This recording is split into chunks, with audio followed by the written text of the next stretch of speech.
watching Numbskull News, and today we're going to talk about the University of North Carolina. Not going to the Big Ten, not going to the SEC, but coming to the Big freaking 12. Now I know everybody, and I mean everybody in big media, all these big journalists, they're all saying the same damn thing. Well, they're going to the Big Ten. The Big Ten want them. The SEC want them. And where are they getting this information? A small handful of sources that are feeding all of these journalists.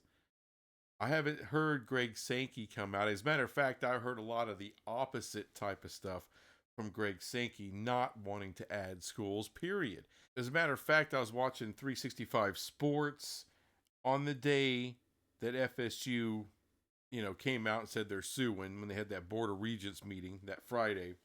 And Brett McMurphy was on, and even he was talking about, well, the SEC, the Big Ten, there's a really good chance they add nobody.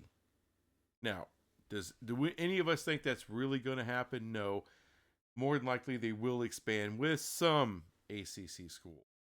And I did a whole video talking about the value of UNC in Virginia. And the ratings, well, they suck. They just suck. NC State gets better ratings than UNC. And NC State also out-recruits UNC in the state of North Carolina. At least for this year they do. And as far as these lauded demographics I keep hearing about, with UNC, yeah, the state of North Carolina does have good demographics. However, the state of Florida's are better. A lot better. But there's another problem with the demographics of North Carolina. Mostly what people are talking about is the Big Ten network or the SEC network getting into North Carolina. All right, and taking advantage of those demographics and making the money that way. But, and this is a for real thing, this is something that Bob Thompson has talked about, is that the TV linear stuff, as he calls the bundle. Now, what is the bundle? That's, whether you got a cable or satellite subscription, you purchase whatever tier that is. And each tier has a collection of channels. That's a bundle. All right. So, but that model is dying. All right. What's propping it up right now is live sports. What I like to call the live sports bubble. All right. So if you think about in 2000, there was this tech bubble that burst. All right. You had a bit of a collapse there. In 2008, I'm sure everyone remembers that there was a housing bubble that burst. And then the economy went in the toilet. Well, with this, the linear cable and satellite bundles, they're being propped up right now by live sports, creating a bubble. So if that gets diminished, live sports starts getting diminished, what do you think happens to these linear bundles? They crash. And it won't take a full, like, no one watches sports anymore kind of thing. It wouldn't take a lot. All right. And trust me, Fox and ESPN are paying attention to that. So that's why I don't think this whole demographics of demographics of North Carolina, I don't think that matters as much as maybe it did in the past. Now, do we have evidence of the diminishing returns of live sports? Well, on a couple of fronts we do. Bally's, of course, if you're paying attention at all, Bally's has filed for bankruptcy. All right, they carried a lot of regional stuff with Major League Baseball, NBA. I believe they carried some WNBA stuff, that kind of thing. And they tanked. All right, so there's other options out there. They're kind of, the rights are kind of slowly getting picked up by other people, but the money's not the same as it was with Bally's. And so that's a perfect example of how there's some diminishing going on with live sports. And then if you look at who watches live sports, Gen Z doesn't appear to be as big as sports fans as maybe the millennials. And the millennials Not as many of them are into sports as the Gen X. And then you have the baby boomers who are all about sports. So right now, I mean, millennials are there a little bit, Gen Z's there a little bit, but not like the previous generations were. So as the baby boomers start dying off, they're being replaced by by Gen Z, who's not really into sports. Now, I don't think it's there's some people online that make that out to be way bigger than it is. I think as both millennials and Gen Zers get older, you know, you get married, you settle down, and a lot of times you start getting into sports. You need a good time waste. You know, these kids drive you nuts. So, and sports is fun. But I do believe there won't be as many sports fans as there once were in previous generations. So that's a looming problem down the line, and it's starting to show its face a little bit as everybody starts getting older. And because of that, all right, as far as the Big Ten network, the SEC network, I think both Fox and ESPN, they know eventually those networks, they're not going to be profitable like they are right now. And they'll probably be regulated to ESPN Plus or Peacock. They'll just be an option on there. They're not going to be profitable like they are right now. I mean, think about the technology of streaming and what it does. It really makes things cheaper, which means people who put out the content aren't making the same money as they used to. All right, look at the music industry. Back in the day, when Madonna and Michael Jackson and Prince were the biggest artists, Metallica, biggest artists on the planet, and fast forward to today, the musicians don't make what they used to make. Back in the day, they sold a hard copy of a musical product, something you can tangible, right? A CD. Most CDs brand new when an artist put it out back then, it was 15 to 20 bucks for a CD. And now it just appears on your streaming service, you pay whatever, 10 bucks a month for. So the money obviously isn't the same. And the same holds true for the Big Ten network and the SEC network. They'll be around, they'll just be diminished, if you will. And I think the big media companies know that. Therefore, what value does UNC have? Well, their biggest value is the academics. All right. So a lot of people say, well, academically, the Big Ten. No, because Stanford is a bigger academic brand and they didn't get picked up. And they're in the Bay Area. And I know the demographics of the Bay Area. People are leaving California. They're not leaving that quick. All right. You still got a shit ton more people in the Bay Area than you do in Chapel Hill or Raleigh Durham. That's facts. And the Big Ten wouldn't touch them. And I guarantee you, Stanford and Cal offered the Big Ten the same kind of deal they offered the ACC. What was it, $10 million a year for 8 or 9 years? And the Big Ten still didn't touch them. Why? Because just like Oregon and Washington, eventually they would become full members and they're not worth that money. That's why. And there's something else going on. The SMU effect. Now, this story just came out the last day or two. Ross Dillinger did a whole article on it where, especially led by Greg Sankey, but apparently SMU going to the ACC and they thought they were going to get a full share of the CFP money from the ACC. And apparently that has to get approved by everybody on the CFP committee. It has to be a unanimous vote. So if Greg Sankey doesn't want them making a full share of the CFP out of the ACC, then it's not going to happen. Essentially, that'll shut the door on any future G5s getting into an autonomous conference. We've seen the last of that, and that sucks. But what it also shows is that SMU isn't seen like the rest of the schools. All right. They don't want them, they don't want to have to break off not one damn dollar from Alabama, from Texas, and I guarantee you the Big Ten feel the same way. They don't want to peel off any money for SMU to get paid. All right. And if you think about it, in 2026, this has also been put out there. The Big Ten and the SEC are going to try to leverage to get the most money out of the CFP from 2026 on.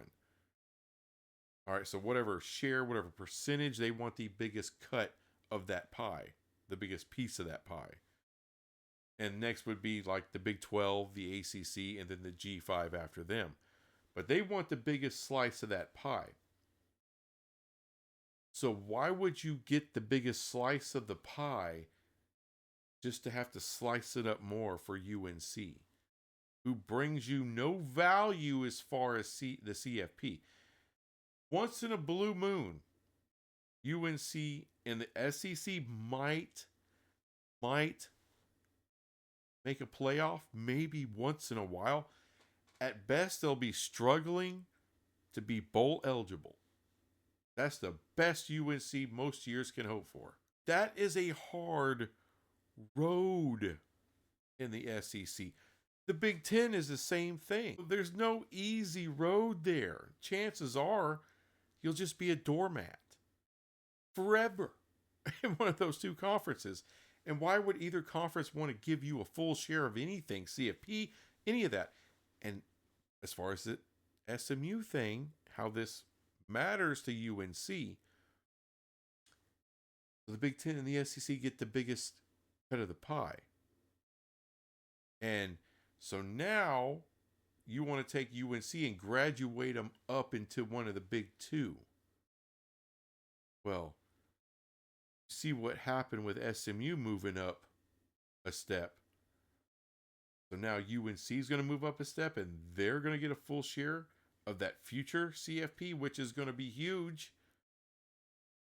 It's going to be huge. This thing's going to be a giant revenue generator. It already is, but in 26, they're going to renegotiate that thing. It could even, I'm going to call it a little bit early. I think they may try to sell a 16-team playoff and get even more money than what they're going to be getting in the next 2 years. So they're going to give them a share of that CFP payout. That doesn't sound right. Because I'm seeing what's going on with SMU. You can say, well, that's UNC. It's a whole different thing. Is it? It's kind of similar. SMU going to the ACC or UNC going to the SEC or the Big Ten. I don't know. Like I said, at that point, you'd be moving up a level. And how's that going to work? I mean, does the SEC really want to break off extra shares for you? Or some of the crazy stuff I'm hearing about Virginia Tech, and NC State joining UNC to go to the SEC? So they're going to split off 4 more pieces of that pie? That makes no sense. Why does the SEC and the Big Ten want a bigger piece of the pie just to give it away? And give it away to schools who are not going to make a playoff and help get that CFP payout? Not increase it or anything? Florida State can make a playoff. Clemson can make a playoff. Combined with massive ratings and massive matchups, they pay for themselves in those conferences. Actually, they probably help you generate extra revenue adding those two. You're not getting extra revenue with UNC, who, by the way, is the 5th largest revenue generator in the ACC. So I'm talking about all athletic revenue, including their blue blood basketball program. Virginia, Florida State, Clemson, and Louisville generate more dollars from their athletic department than UNC. And that's why I say the perfect place for the University of North Carolina Tar Heels is the Big 12. What do we do best? We do best what North Carolina does best: basketball. UNC in the same conference as Kansas, as Baylor, as Houston. Think in terms of basketball. Arizona. I mean, are you getting it yet? Yeah, that would be freaking amazing. And it'd be amazing for the University of North Carolina.